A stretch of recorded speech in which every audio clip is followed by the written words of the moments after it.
Amigas, amigos, olá! Protestos no Nepal. Ao longo das últimas semanas, nós tivemos protestos ruidosos protagonizados pelos jovens nepaleses que culminaram com a queda do primeiro-ministro Oli. Esses protestos no Nepal estão sendo veiculados pela imprensa regional, pela imprensa internacional, mundial, mas frequentemente com a pressa inerente a alguns meios de imprensa que atropela o maior apelo, o melhor apelo conceitual, o entendimento histórico e politicamente válido, mais ainda a partir das redes sociais que veiculam informações frequentemente inconsistentes, por vezes até inverídicas, em relação a estes protestos. Precisamos então no vídeo de hoje colocar o pé no chão e tentar entender estes protestos no Nepal a partir da história do país. Mais ainda, averiguando, à luz de outros movimentos análogos, quais são as potencialidades, quais são as limitações inerentes a este movimento. Primeiro, vamos localizar o Nepal. Aqui nós encontramos um primeiro mapinha que mostra o Nepal como um país interior, não tem saída para o mar. Abraçado, poderíamos dizer, abraçado que é pela Índia e pela China. Temos o nosso próximo mapinha, as principais cidades nepalesas, Katmandu é a sua capital, e vejam a peculiaridade, as cidades mais importantes, as maiores cidades ficam na parte meridional do país. Isso é explicado pelo relevo. Avançando para o norte, avançando para a fronteira com a China, nós encontramos áreas de cadeias de montanhas muito elevadas, os picos mais elevados do planalto do Tibete, que se encontram nesses limites norte do Nepal, na fronteira com a China. Daí a concentração de grandes cidades na parte meridional do país. Vamos à evolução política do Nepal.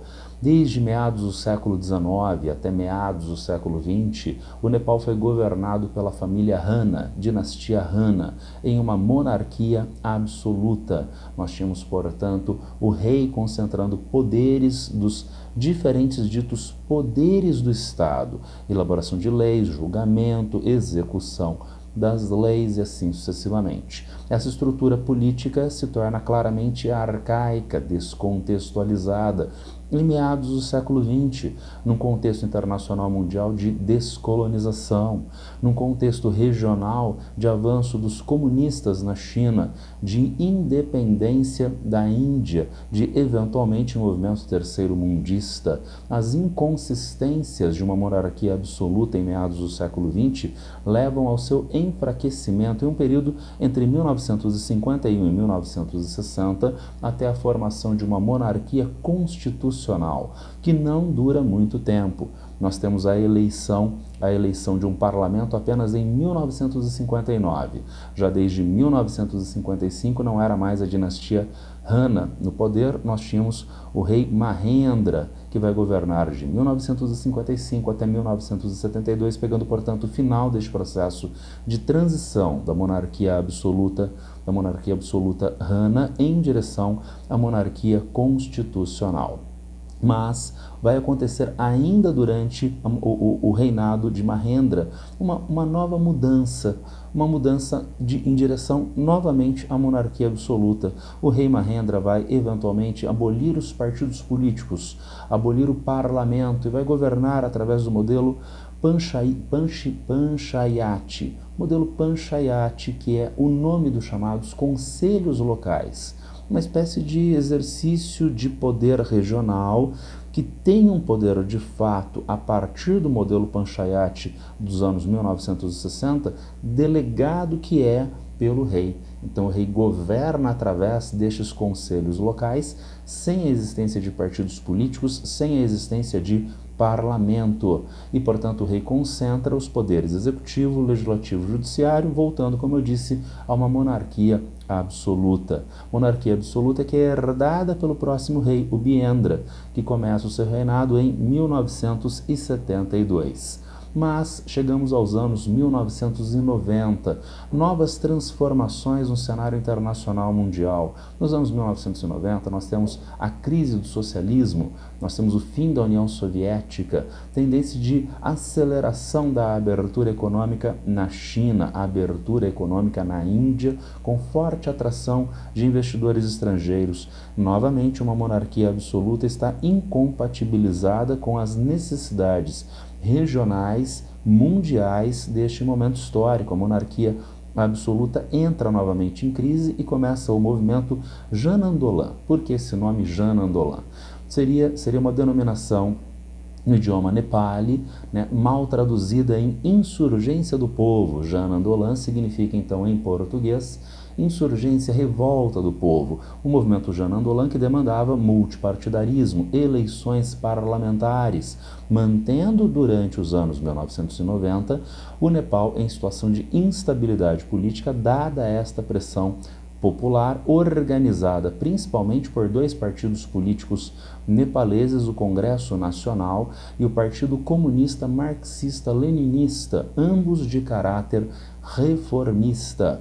Mas durante o movimento Jan Andolan, nós vamos ter, a partir de 1996, a Guerra Civil Maoísta, um período de extrema violência no qual o rei Birendra, né, o rei sucessor de Mahendra, o Birendra, vai ser assassinado, substituído pelo rei Gyanendra, diante da instabilidade política, diante de uma insurgência popular de longa data, desde os anos 1990, o rei vai buscar implementar novamente a monarquia absoluta. E notem a instabilidade política muito forte do Nepal. Num intervalo muito curto de tempo, nós temos uma oscilação entre estruturas constitucionais de poder e estruturas monárquicas absolutistas, num intervalo muito curto de tempo. E só mais um detalhe, o movimento de guerra civil é orquestrado por um outro partido comunista do Nepal, não o marxista-leninista, mas o partido maoísta, Guerra Civil Maoísta. Diante da pressão, principalmente dos maoístas, diante de um movimento mais massivo e violento, né, a monarquia vai cair em 2006, no desenrolar do movimento Jan Andolan II, Insurgência Popular II, que leva então à queda da monarquia, com o estabelecimento de uma constituição, a formação de uma república federativa parlamentarista, com uma constituição, com um parlamento que indica um primeiro-ministro. Notem novamente os problemas de fragilidade institucional do Nepal. O movimento Jan Andolan II, Insurgência do Povo II, é de 2006, né, que leva à queda da monarquia. A Constituição só fica pronta em 2015. Mais ainda, nós temos o primeiro-ministro, o primeiro a assumir esse cargo executivo dentro do contexto republicano, que é o primeiro-ministro Koirala. Ele está no seu 5º diferente mandato, o que mostra então mais um detalhe interessante, o continuismo das estruturas políticas, o continuismo dos personagens políticos do Nepal durante o período da monarquia, nas suas oscilações entre monarquia constitucional e monarquia parlamentar, e mesmo no período pós-monárquico, no período republicano, com uma série de entidades ainda presentes nessas estruturas políticas herdadas, entidades que são herança dos períodos anteriores, continuismo na vida política nepalesa. Eu falei de partidos políticos nos movimentos de insurgência popular, Jan Andolan I e II. Quais são esses principais partidos políticos do Nepal? Bom, nós temos 2 ou 3 importantes partidos políticos. O Congresso do Nepal, que tem um viés social-democrata centrista. Ele tem participação nas 2 revoltas populares, Jan Andolan I e II, de 1990 e de 2006. Base em setores urbanos, classe média e parte do campesinato, já voltaremos a esse campesinato. Temos ainda o Partido Comunista do Nepal, centro-maoísta, o protagonista da Guerra Civil Maoísta, e o Partido Comunista Marxista-Leninista, entre vários outros partidos comunistas, partidos socialistas presentes no Nepal. Esses 2 são os mais importantes. E estes 2 passaram a se unir no Partido Comunista Unificado em 2018. Então nós passamos a ter 3 forças políticas, 2 forças políticas, o Partido Comunista Unificado e o Partido Congresso Nacional do Nepal. Mas a unificação do Partido Comunista não durou muito tempo. Em 2021 eles se separaram novamente em 2 partidos independentes. Temos hoje esta composição do parlamento do Nepal. Vejam o partido que tem maior ocupação de cadeiras é o maoísta. Na sequência, nós temos o Congresso do Nepal e depois o Partido Comunista Marxista-Leninista.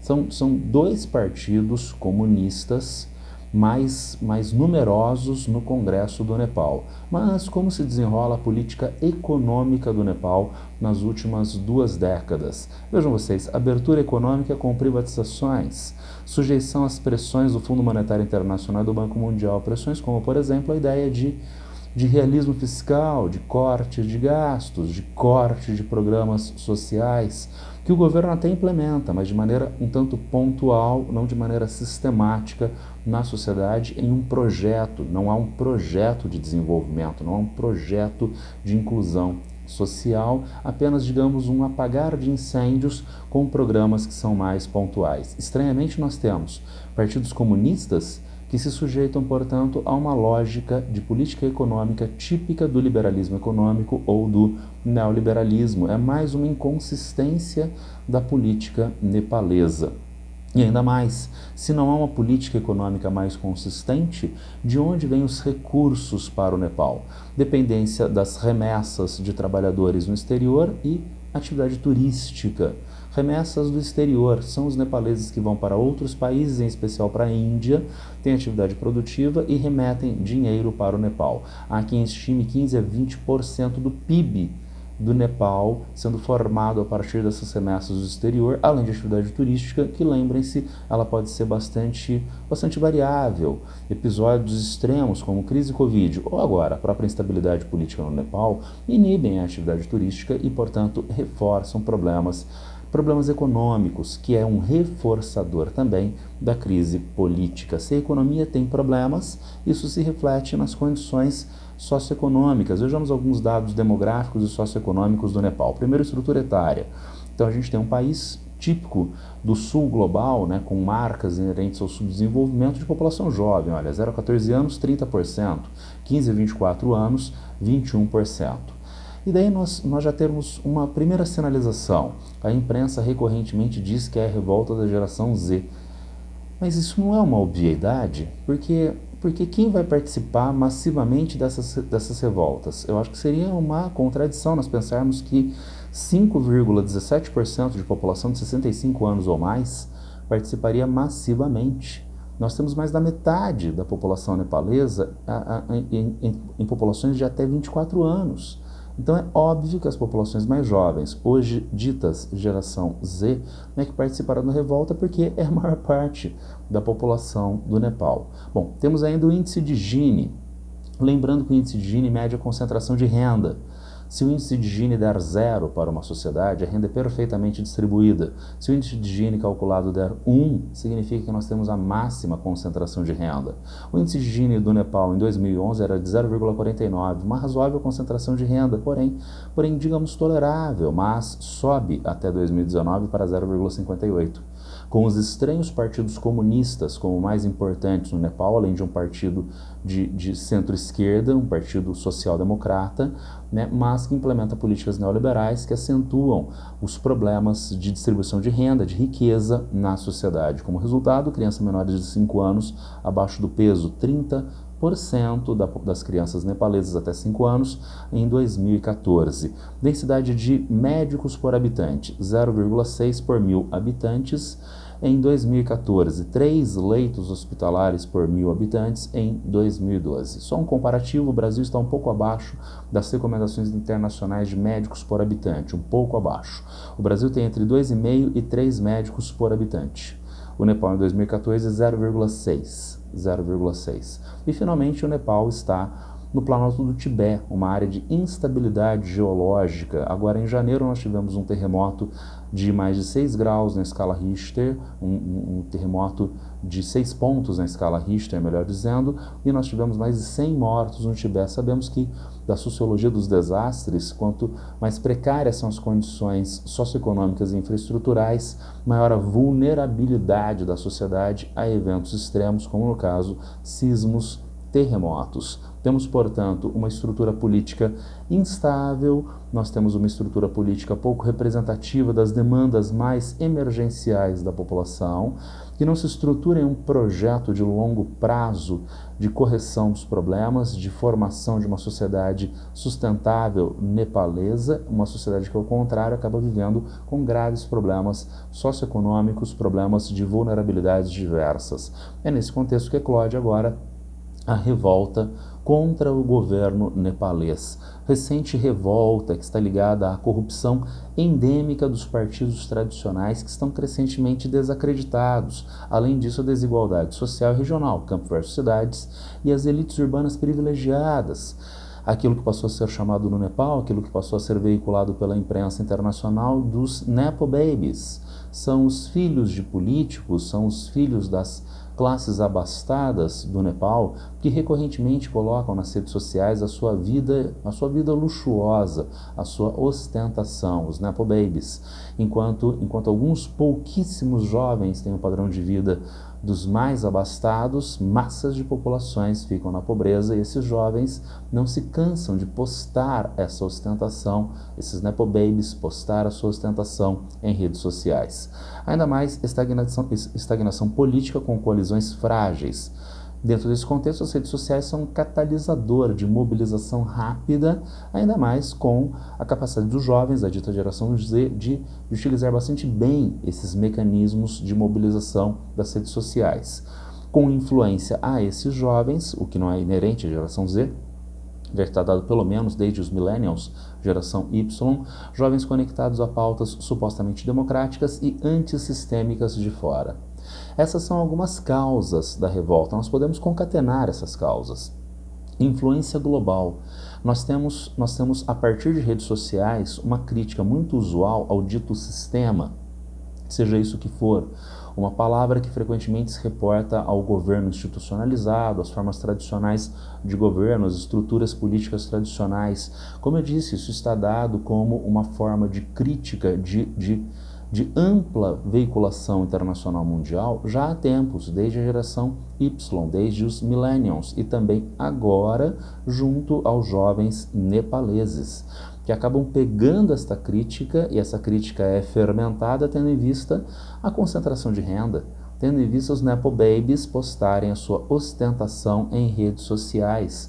Daí o uso dessas redes sociais pelos jovens nepaleses com uma contestação ao governo. O que o governo fez recentemente? O primeiro-ministro Oli proibiu várias redes sociais, se caracterizando como estopim da revolta dos jovens, que vão tomar as ruas, vão fazer enfrentamento das autoridades de segurança, vão incendiar a residência oficial do governo, onde a esposa do primeiro-ministro morreu incendiada, morreu queimada. Na verdade, ela foi levada com vida ao hospital e depois não resistiu, faleceu.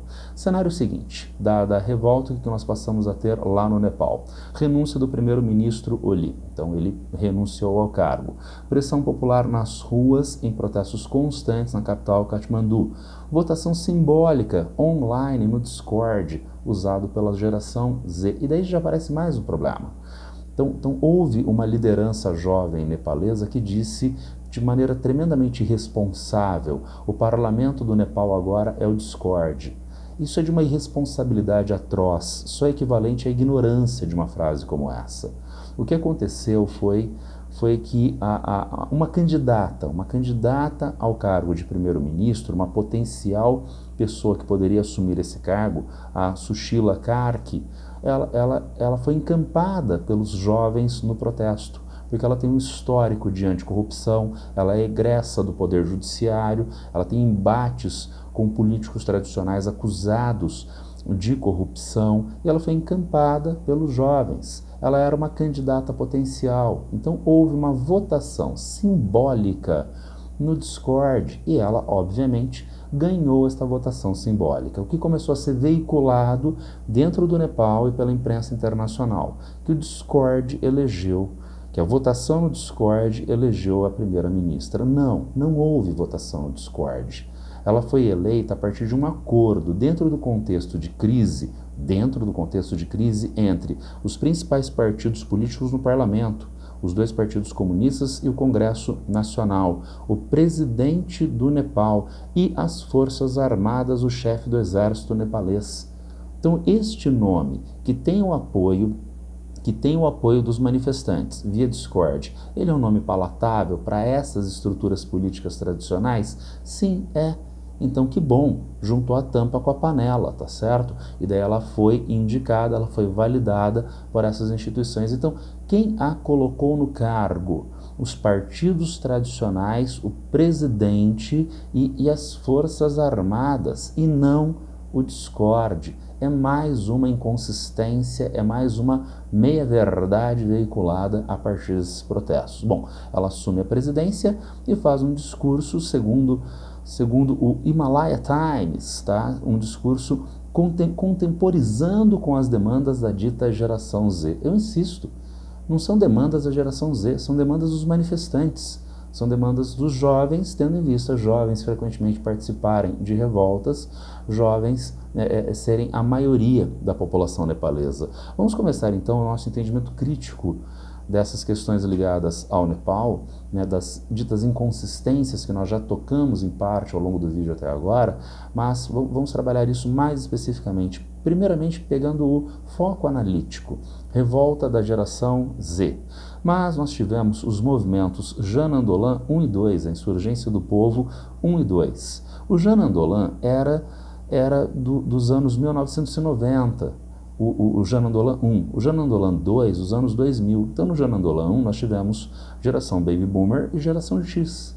No Jan Andolan 2, nós tivemos geração X e geração Y.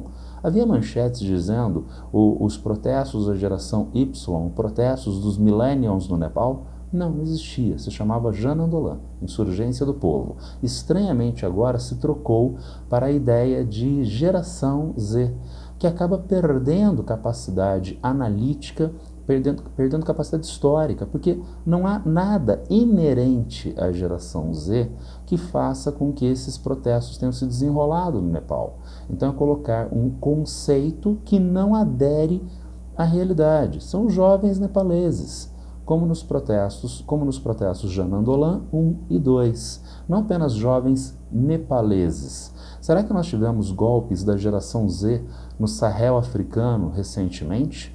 Porque houve golpes militares, mas como todo golpe de Estado, precisa de apoio, legitimidade popular para poder se manter eventualmente.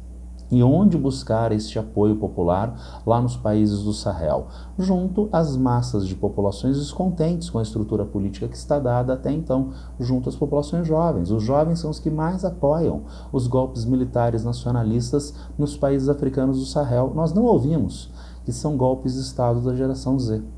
Primavera Árabe no Egito em 2011. Quem estava na Praça Tahrir, no Cairo? Jovens. Jornadas de junho no Brasil em 2013, quem participava dos protestos em grandes cidades, médias cidades do Brasil? Jovens. E nesse caso, vejam, não era geração Z, era geração Y, era millennials.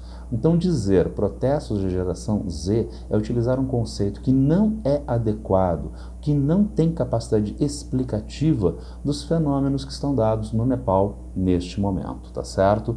Mais ainda, os jovens que são protagonistas do processo, em especial os jovens que são conectados à internet, votação no Discord, o Discord que levou à eleição da primeira-ministra, que coisa incrível. Vamos colocar isso diante dos fatos, diante da realidade. O Nepal tem uma taxa de urbanização de menos de 20% em 2017. Esses jovens são representativos, as massas, esses jovens urbanos que usam redes sociais, são representativos das massas de populações camponesas do Nepal? Me parece que não, me parece que não. Mais ainda, alfabetização. Pessoas de mais de 15 anos alfabetizadas, 63,9%, 63,9%. A taxa de analfabetismo no Nepal é muito alta na atualidade. E vejam com uma simetria muito grande entre população masculina e feminina. 76% dos homens, 76,5% dos homens são alfabetizados, só 53% das mulheres são. Lembra da estrutura etária do Nepal? Vamos fazer um cruzamento de dados, nada científico, tá? Mas é um cruzamento intuitivo de dados. Se a maior parte da população nepalesa é de jovens, e há essa discrepância entre a alfabetização masculina e feminina, esses jovens super democráticos mantêm, assistem passivamente a um percentual significativo de jovens mulheres serem analfabetas. Então a gente já tem mais problemas nesses protestos ligados aos jovens da geração Z, da dita geração Z, lá no Nepal. Finalmente eles usaram a internet para eleger a primeira-ministra. As votações deveriam ser as mais universais possíveis. Por exemplo, no Brasil, a gente tem historicamente a exclusão de parcelas significativas da população, os analfabetos, que só passaram a ter autorização, direito de voto a partir da Constituição de 1988. A ideia de eleição deve ser a mais plural e participativa possível. E por isso que, inclusive, no Brasil ainda hoje, a ideia de voto obrigatório, que se traduz como voto não facultativo. Agora, lá no Nepal foi feita a eleição da primeira-ministra pelo Discord. Porém, vejam os dados. Porcentagem da população com acesso à internet, 55%. Porcentagem da população usuária de redes sociais, ou, por exemplo, entre outros, o Discord, 48%. Domicílios com acesso à internet, 37%. Agora, será que essa votação foi uma votação de ampla participação da sociedade? Não, é claro que não, é claro que não. Portanto, nós temos uma série de limitações nesses protestos, que em grande parte são protestos ligados à mobilização por redes sociais, o que traduz o último problema. Protestos organizados em redes sociais geram rápido enxameamento, como aconteceu com a geração Y, lá na dita Primavera Árabe, aqui no Brasil com as jornadas de junho. Então, esses protestos geram enxameamento porque eu recebo a informação muito facilmente. Eu recebo a informação da pessoa que está na manifestação, da demanda dessas pessoas na manifestação e do que está acontecendo com elas. Como, por exemplo, no Egito, em 2011, a repressão do governo Hosni Mubarak contra os manifestantes. Aqui nas cidades brasileiras, a repressão das polícias militares dos diferentes estados, a Polícia Militar de São Paulo, que agiu como sempre, com extrema violência contra os manifestantes. E isto pode gerar um rompimento de uma bolha de conforto, uma zona de conforto. Normalmente se usam as redes sociais no conforto do seu sofá, mas como eu crio empatia com o manifestante, eu me solidarizo, eu me vejo como manifestante que está na rua, eu posso também participar dos protestos, gerando o chamado enxameamento. E por isso os protestos mobilizados em redes sociais, principalmente quando são reprimidos violentamente pelas autoridades, como aconteceu aqui no Brasil nas jornadas de junho, como aconteceu na Primavera Árabe do Egito, como aconteceu lá no Nepal, isso acentua o enxameamento, a participação massiva de gentes nos protestos. Mas aí aparece o problema, o fogo de palha. Então ele cresce muito rapidamente, mas ele se apaga também bastante rapidamente. Por quê? Porque há dispersão, porque não há ideologia, não há um projeto político de sociedade. Eu, que estava vendo as redes sociais, tive empatia com o manifestante e fui para a rua protestar. Mas qual sociedade eu quero? Qual é o projeto de sociedade que está estabelecido na manifestação? Essas perguntas não têm resposta e, consequentemente, acaba sendo um movimento sem projeto político.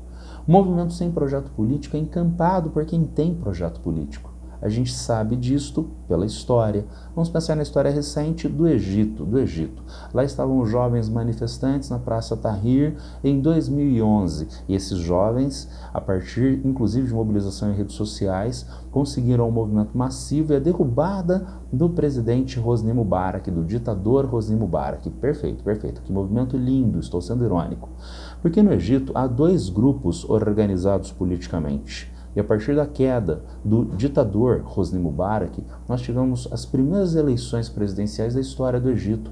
E um desses grupos consegue ascender à presidência. É Mohamed Morsi, de um partido ligado à Irmandade Muçulmana, historicamente em banimento no Egito. Mas aí aparecem dois probleminhas. Primeiro, os manifestantes sem projeto político têm uma visão utópica, uma visão que não é passível de ser realizada das transformações políticas, isto é, tem grandes expectativas do governo Morsi que não são passíveis de serem realizadas. Há descontentamento.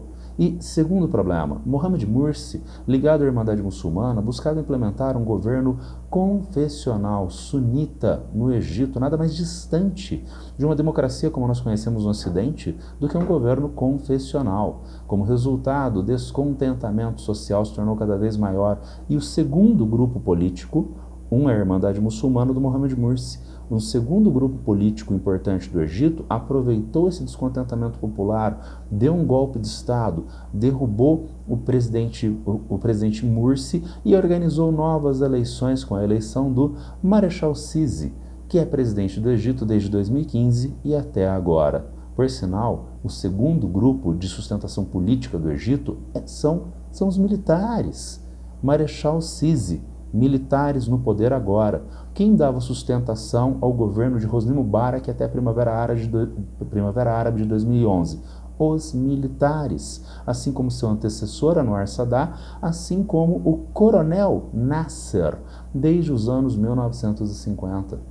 Como o movimento de Primavera Árabe no Egito não tinha ideologia, não tinha um projeto de sociedade, qual é o desdobramento? O desdobramento é a manutenção do poder para quem tem essas estruturas prontas, para quem tem uma ideologia, um projeto de sociedade, que é a Irmandade Muçulmana, a eleição do Morsi, que são os militares que derrubaram o Mohamed Morsi e voltaram ao poder.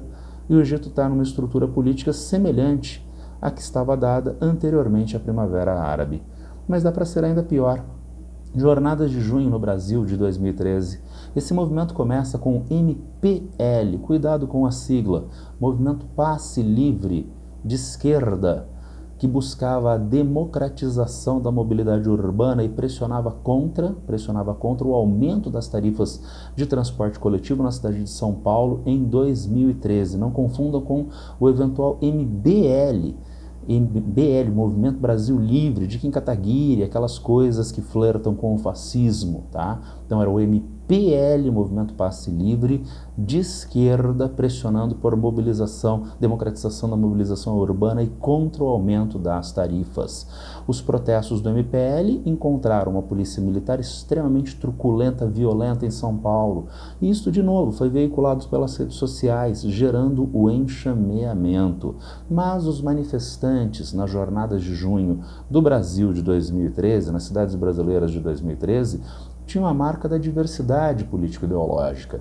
Tinha gente de centro-esquerda, esquerda, mas tinha gente conservadoras de direita e tinha gente reacionárias, que dariam margem para o eventual fascismo brasileiro da atualidade. Nesse momento, os setores progressistas da sociedade brasileira, 2013-2014, estavam nas cordas, estavam acuados. Quem vai encampar este movimento sem ideologia? São os setores conservadores, são os setores reacionários da sociedade brasileira. Desde 2013, em um movimento que começa na esquerda, nós vamos ter o impeachment, golpe contra a presidenta Dilma, o governo Michel Temer com retrocessos históricos no Brasil. A gente volta a um passado tenebroso. Nem sabíamos que haveria um governo muito pior na sequência, um governo fascista de Jair Bolsonaro. Protestos sem ideologia, protestos sem política. São protestos que estão dados muito facilmente para serem encampados por setores políticos tradicionais. Aqui no Brasil, os setores mais reacionários da sociedade. Lá no Egito, os setores que sempre estiveram no poder, os militares. E no Nepal? As mesmas estruturas políticas herdadas historicamente, Congresso Nacional, os partidos comunistas, que já estão se organizando para a manutenção do poder. Saberemos os desdobramentos disso, é claro, nos próximos meses, mas tem uma visão bastante pessimista de transformações mais profundas da sociedade nepalesa a partir dos protestos atuais. Veremos nos próximos meses. Era isso para hoje, uma análise do Nepal num comparativo com outros movimentos políticos mundiais. Se alguém tiver algum problema, alguma dúvida, já sabe, é só me encontrar a qualquer tempo nas redes sociais. Abraço para todas e todos e boa sorte.